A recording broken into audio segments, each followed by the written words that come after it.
There are three types of feedback, and I think there's actually a fourth. Positive, thanks for the great work, for example. Constructive, I noticed you struggling with that task, and you might append to that. What specifically are you having some trouble with, or how can I help, something like that? No feedback, which they're stating is the worst kind of feedback. Well, what about situationally? Sometimes saying nothing is wise. Sometimes being quiet is the best way to go. It depends on the circumstances, the individual. And then we can't forget about negative feedback. There are four types of feedback, aren't there? What about negative feedback? We were just talking about that earlier. We have, negative intent that we assume about people. Well, that can lead to negative feedback.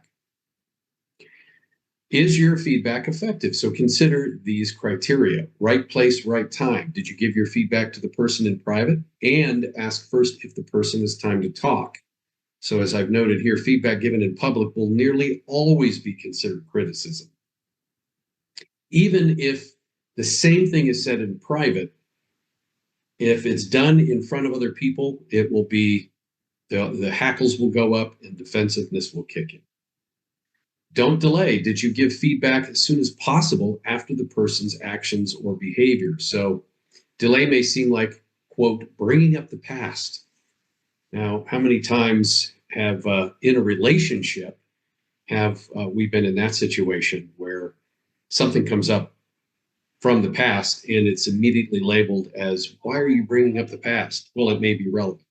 Right. So focus on the behavior, not the person. So what they're saying there, and this is something I found very useful, is not only beginning your sentences with I rather than you, meaning that you did this versus I perceived you doing this.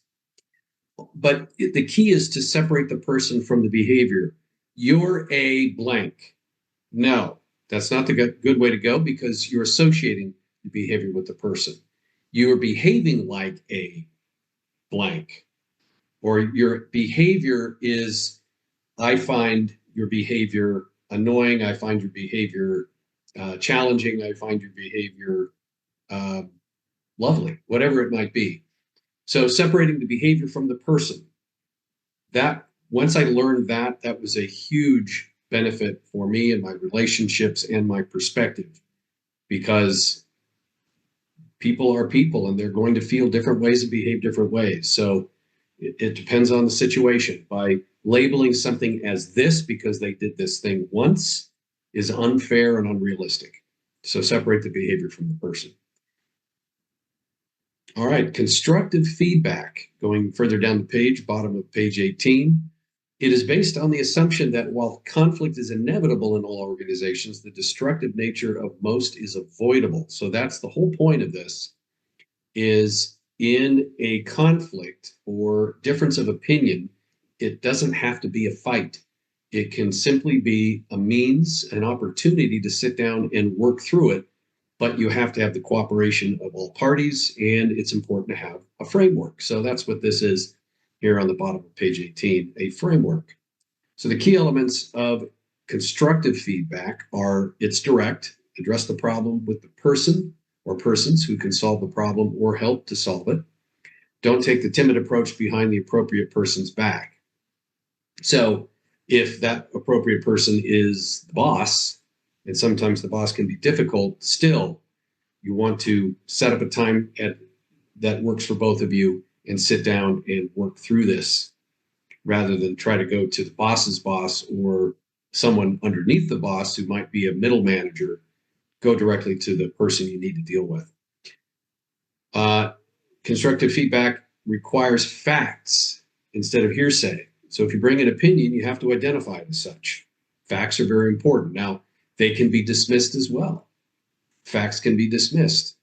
So you may find yourself in a situation where, no, this is a fact and here's the proof. How you present that is important. Remember that conversation earlier where I mentioned I had a boss who went out of her way to manufacture evidence to prove she was correct. So that's a situation where facts really didn't mean much to her. Constructive. Address the problem, but don't attack the person. This helps to solve problems while preserving relationships. Again, separating the behavior from the person, but also separating the problem from the person. Problem isn't the person. The person may be responsible for the problem, but we need to keep those separate. And finally, timely. Problems are addressed promptly before they become bigger and affect business. So how do we do that? Well, it doesn't mean you address it that second. It depends on the context. So as we talked about earlier, what's the best timing to deal with this for everybody? Monday at 8 o'clock? Monday at 8 o'clock in the financial services company that I worked with, that was what we called the gold meeting. So first thing on Monday, everyone sat down in the conference room and they went through all the numbers for the week previous, the initiatives. They went through everything, and they also had the opportunity to open the floor for conversation.